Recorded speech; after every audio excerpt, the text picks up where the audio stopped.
Eesti rahva au ja uhkus kirjanik Jaan Kross on ütelnud, et ime on see, kui juhtub liiga palju juhuseid. Ja eks me võime sellest elust läbi minna selliselt, et ei olegi midagi imetlemisega imestamisväärset, kõik on mõistetav, kõik on tavapärane. Aga võime elada ka niimoodi, et me näeme, kuidas kogu elu ongi koosnemas nendest liiga paljudest juhustest või siis imedest. Ja nii oleviku kui tuleviku jaoks tahaksin teha esimese kokkuvõtte nendest meie liiga palju juhtunud juhustest ehk imedest. Esimene ime, mida ma tahaksin esile tuua, on meie kutsumise lugu.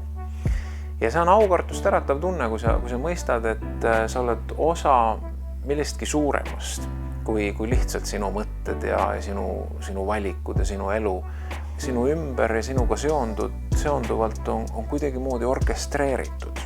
Ja siis vaatad oma elu nagu tagasi ja hakkad mingisuguseid pusletükke, millele sa enne ei ole osanud kuigi suurt tähelepanu pöörata, hakkad kokku panema, mis tähendust need on mänginud. Alates 80-ndatest minu elus, kui olid meie pere tuttavad onu Ärni ja tädi Liia, kes rääkisid oma väliseesti lugusid. Neil oli võimalus nõukogude ajal külastada Torontot ja neil oli alati ka mingisugust nänni meile jagada. Nemad olid meie otse kui välismaa tädi ja onu. Aga see oli see mingisugune foon sellest muinasjutumaast väliseestist. 90. aastad, kui Torontost tuli Hiiumaale Harri Eller, selleks, et järgida Jumala kutset, teha Jumala riigi tööd Hiiumaal, jättes oma mugav Kanada pensionipõlv ja tulla oma sünnisaarele Hiiumaale. Ja sealt edasi juba 2009. aasta, kui Toronto kogudus millegipärast kutsus oma juubelikonverentsile, oma väärikale juubelikonverentsile laulma meie peret. Sealt edasi 10 aastat hiljem juba nii-öelda juhtus Toronto Eesti Baptisti koguduse palvepartner koguduseks Hiiumaa Kristlik Missiooni kogudus ja sellest lähtuvalt Toronto pastori Jüri Puusagi mõte kutsuda laulma ja kõnelema mind kui palvepartner koguduse pastorit. Ja siis juba, kui Toronto kogudus esitas ametliku kutse meile tulla Torontosse pastoriks, kuna kauaaegne pastor Jüri Puusak läks pensionile. Ja see on kõik üks pikk jada, millele mingisugustel hetkedel selle sees olles otse kui ei oska tähelepanu pöörata, aga täna tagasi vaadates me näeme, et liiga palju juhuseid. Ehk see on üks suur ime, kuidas Jumal on orkestreerinud seda teekonda ja kuidas ta on võimalikuks teinud täna selle, et me oleme Monika ja Johannesega siin Torontos. Teine väga suur ime meie siin olemisega seoses on meie Torontosse jõudmine praktiliselt ehk see lendamisprotsess. Sest lihtne on öelda seda, et inimene kavandab oma teed, aga Jehova juhib tema samme. Vahel me loosungina ütleme selliseid asju või mulle meeldiks veel ütelda sedasi, et inimene kavandab oma tee, aga see ei lähe alati niimoodi, vaid võib hoopis paremini minna. Need kõlavad ilusate, aga lausa tegelikult häirivate lausetena siis, kui me oleme keset oma kitsikusi, keset olukordi, kus me tunneme, et kõik on untsus. Ja kui sa jõuad 4:30 hommikul lennujaama oma 100 miljoni kohvriga, oma lapsed on saatmas, mõned sõbrad ka, ja loogiline protsess on see, et sa lähed check-in ja annad oma kohvrid ära ja lehvitame ja kallistame ja kõik on hästi. Aga reaalsus on hoopiski see, et sa lähed ja küsid infost Tallinn-Brüsseli lennu kohta, mis oli esimene meie jätkulennu osa ja saad teada, et see lend on juba tühistatud mõni päev tagasi. Aga meile seda keegi ei ütelnud ja siis sa oled seal. Siia siis jõudis meie reis, kahjuks kaugemale ei jõua. Tore oli Torontos käia. Kaaselajaid. Ja siis helistasin kiiresti Torontosse, sellel hetkel Torontos oli õhtu, vist hakkas 11 saama. ja meie ligetiim, kes korrastas ja valmistas ette meie elamist, oli viimane õhtu, kus nad panid veel asju paika ja korda ja olid just tänulikult rääkinud sellest, kui palju Jumal on teinud imesid, kui palju asju on saanud võimalikuks, mis ei pidanud otsaga võimalikud olema ja kuidas meie lend on üks nendest vähestest lendudest, mis ei ole tühistatud ja siis tuli minu kõne ja helistasin koguduse juhatuse esimehele Paulile ja see, mida Paul ütles oma sellises mõnusas rahus, aga tõenäoliselt sisemises stormis, jäi pikaks ajaks kõlama, aga seal Tallinna lennujaamas see vastus oli oh boy, aga sellise asjaliku toimeka rahu kõrvale meeskondades antakse alati selline veel toimekam ja särtsakam Marika, kes võttis kohe ühendust Air Canadaga ja pikk lugu lühikeseks teha, siis sündisid järjest nii-öelda juhuseid, liiga palju juhuseid ehk imesid, et mõne hetke pärast oli küsimus, et kas me jõuame Riia lennule, aga Riia lennu check-in'i lõpuni oli 6 minutit ja meil ei olnud veel pileteid. Väga pingelised hetked, siin kaaskannatajad, kaaselajad on siin, sest me saime viimasel hetkel võib-olla Riia lennule.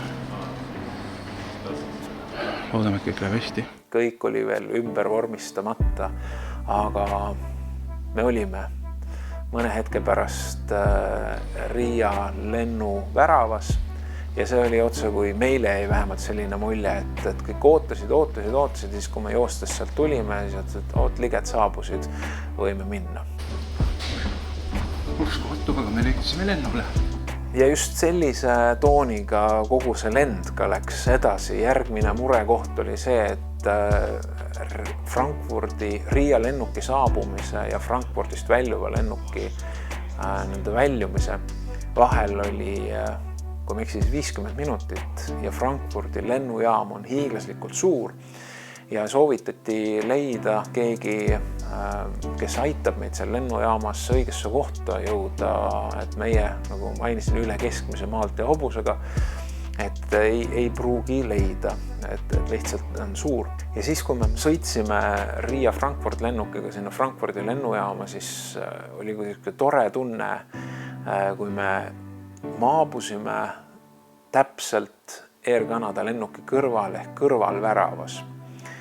Ehk me ei pidanud, ma ei tea, erinevate terminalide vahet jooksma või ühest otsast teise, vaid meil oli vaja minna lihtsalt kõrvalväravasse ja meil jäi aega Frankfurdis ülegi. Lõpptulemus see, et me olime Torontos tunde enne kui algse plaani järgi. Ja see on nüüd koht, kus küll võib nagu sellise aukartusega ütelda, jah, inimene kavandab oma teed, aga ei pruugi minna nii, nagu inimene kavandab, võib minna hoopis paremini. Järgmised imed on seotud meie dokumentidega. Me olime rõõmsasti Torontos, aga oli veel vaja läbida piiripunkt ja eks meid oli informeeritud sellest, et seal võidakse päris korralikult meid küsitleda ja läbi uurida, et oli arvestada tund või rohkemgi. Reaalsus oli see, et me läbisime piiripunkti maksimum 10 minutiga, esitati paar formaalset küsimust ja naeratav proua soovis meile head teed. See oli üllatus meie kõigi jaoks. Aga kõige selle sees meie saime alles sellest hiljem teada, kui ühel päeval meie vastuvõtjad Marika ja Paul ütlesid, et nüüd läheme Toronto lennujaama, sellepärast, et meil on üks väga oluline paber puudu. Nimelt ei antud meil piiri peal nii-öelda visitor recordsit, mis on aluseks kõigile teistele dokumentidele, et olgu see siis sotsiaalne kindlustus või autojuhiload või see, et mulle palka maksta saaks üldse. Me vajasime seda visitor recordsit paberit, aga seda ei antud meile sellel piiri peal ja me ei osanud ka küsida seda. Ja keegi otseselt ka ei teadnud, mis nüüd teha. Aga otsustasime minna lennujaama, sest muud väga tarka teha ei osanud ja sealses immigratsiooniametis või seal büroos nii-öelda kraapida natuke nende ukse taga ja vaatame, et kas äkki oleks võimalik. Ja nii me tegime ja sealgi kõik juhtus selliselt, nagu ei oleks pidanud juhtuma. Olid võimalikud asjad, mis ei oleks pidanud olema võimalikud. Reaalsus oli see, et me olime mingisugusel hetkel seal büroos või seal kabinetis ja meie dokumentidega tegeleti. Võib-olla see on meie siuke välja mõeldud lugu või seos, aga kui ukse taga mikrofoni rääkida, siis et miks me seal ukse taga üldse oleme ja meie isiklik tõlk ja sekretär ja asjaja ja kes kõike veel, Marika, oma armsal moel rääkis, et meil on siin üks minister ja et me vajame visitor recordsit ja siis et okei, et selliseid asju ei tehta takka järgi meil siin, aga et vaatame, mis me teha anname ja lasti meid sisse. Ja siis suur oli töötaja üllatus, kui ei olnud ühtegi ministrit seal, vaid minister, tema ka ei osanud sellel hetkel seostada seda ministeri ja pastorit, aga just niimoodi pastorite kohta ka öeldakse, et minister. Aga polnud hullu. Välja meid ei aetud seal, dokumendid võeti ajamisse ja mõne hetke pärast, või mis mõne paarikümne minuti või poole tunni pärast olid meil need visitor recordsid käes. See tähendab, et need olid asjad, mis ei oleks saanud juhtuda või see ei pidanud niimoodi minema. Kuidagi moodi see muster on jätkunud meil siin erinevate dokumentide ajamisel ja me mõtlemegi seda, et kui me need autojuhi lubasi läheme taotlema, et siis arvestades seda, et inimene kavandab oma teed, aga ei pruugi niimoodi minna, vaid võib minna hoopis paremini, siis võib muidu koht olla, et meile antakse ka paadijuhi ja lennukijuhi paberid seal. Ja lõpetuseks viimased imed on seotud meie koduga siin Jabel Grove tänaval. Ja neid võib-olla me lõpuni nii palju ise ei teagi, kui just see meeskond, kes on seda kodu siin ette valmistanud, nii palju kui nad rääkinud on, siis alates selle maja rentimisest, selle võimalikuks saamisest, kuni kogu selle sisustuse hankimisena on igat sammu saatnud soosing. See on sõna, mida väliseestlased ei tea. Uus uudissõna nende jaoks, aga mulle nii meeldib see sõna. Soosing on üle kõige selle olnud Jumala arm ja hea meel. Kuigi selle koha peal oli pakkuja, kes pakkus veidi suuremat summat kui Toronto kogudus, siis oli soosing see, mis pani omanikku mõtlema, et ma annan selle rendile siiski teile. Ja kui siia mööblid ka on kokku ostetud ja hangitud, siis on palju häid inimesi olnud, kes on annetanud, kes on andnud rohkem kui alguses kokku lepitud ja see on olnud iseloomulik meie teele ja see teeb alandlikuks ja see paneb tänama Jumalat selle eest, et meil on eesõigus olla osa tema suuremas loos. Ja näha seda, kuidas tema teeb paremini, kui meie oskame plaanida. Aga loomulikult me peame ka plaanima ja tegema, aga sinna kuskile jääb see nagu mõtlemise koht, et kõik me võime plaanida, aga kõik ei lähe alati nii, nagu meie plaanime.